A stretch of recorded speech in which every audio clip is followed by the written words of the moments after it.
For me, the greatest asset that the Funhouse brings is an intangible. It's a joie de vivre. It's a celebration of life and of children and what children can bring to our community.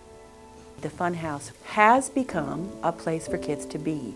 That is not only a place to be, but a place for them to do things, to learn things, to, as one young fellow was telling me today, well, it is my social spot. Where else would I go to meet all the kids? The kids have a place to come and test out starting to grow up and starting, to enter into that world of high school. I think it has a lot to offer.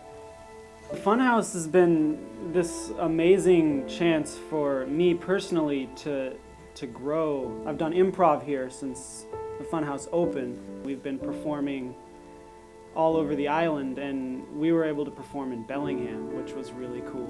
So like that, I would never have had that chance without the Funhouse. To have a place to come where there are positive activities, caring adults, and a safe and supervised environment, that alone is a gift. The after-school hours provide a place for homework for some of the kids who don't have a place to go, who aren't able to accomplish that at home. It's a place to focus and do that. The draw is that they're going to go have a good time while they're there. Another important role that I feel that the Funhouse plays is in providing a place for our, what you might call marginalized youth. Youth who are not necessarily that committed to school, do not feel that connected to the community or meaningful activities, and often do not find home very safe or a pleasant place to be. They know that they could come here to teen night and hang out with the staff and play games and have heart-to-heart talks. The greatest asset of the Funhouse, I think, is the staff. Unless you have creative people who have a real interest in young people and growing them, programs like the Funhouse won't happen. The Funhouse is an amazing place, and for me it just really opened up a lot of doors. I've learned a lot at the Funhouse. The programs here are amazing for all the ages, and I think the community is really blessed to have that. The Funhouse also provides wonderful opportunities for our youth. They provide a wide range of meaningful programs and activities that help our youth develop useful and fun and wonderful skills, and to be given opportunities for recognition. These are two of the keys that research has identified as critical in building resilience in children. And when you link that to positive relationships to adults, you have this wonderful formula for success. What's truly nice about Orcas is that it does take an island to raise a child, and this is a perfect example of how that works. The Funhouse is helping to raise our kids because it provides them social, emotional, and educational opportunities that don't take place anywhere else on this island in one building like this. Another way that we have partnered with the Funhouse that I think has really been so important for our youth is in the Teen Night program. When we first started doing community meetings 5 years ago, we met, I'd say a half a dozen times with the young people in our community, our high school students, and we said, what do you need and what will make a difference for you? And they said, we need a place. We need a place to gather that can be our own, and they were really enthusiastic about that. Kids were given a writing prompt, and the writing prompt was to write a letter to somebody who is going to come and move to Orcas Island and describe, what's the island like, what should they do, what do they need to know. And I would say 85 to 90% of those kids in the 7th grade not just mentioned the Funhouse, but avidly mentioned, how cool is the Funhouse? You're going to get to do this. Yeah. Yeah.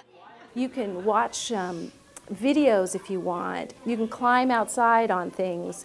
You can come to the middle school after hours, which is sort of their step into becoming teenagers.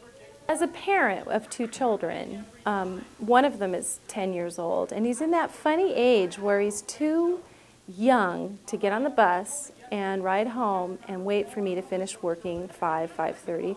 But he's too old to go and send to daycare. So what do?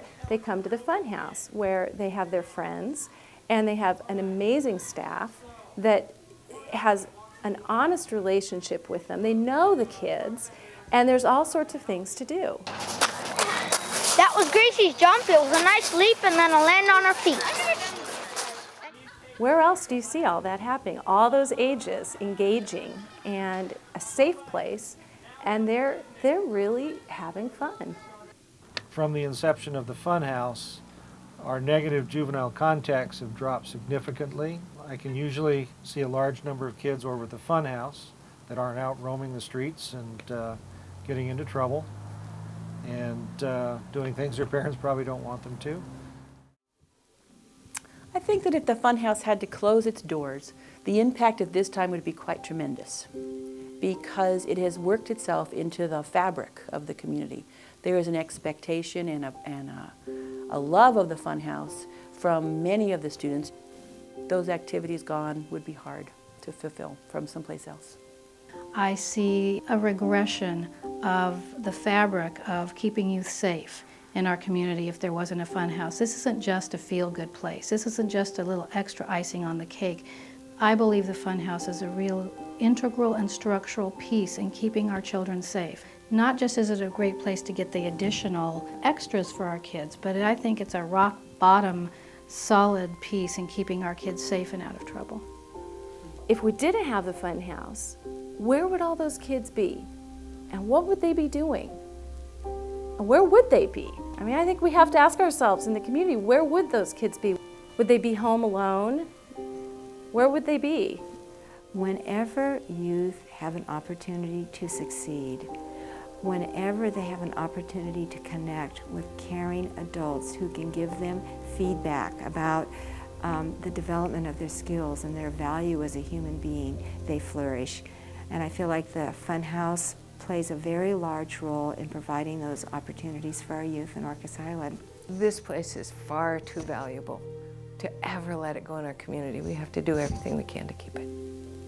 And I believe that from the bottom of my heart.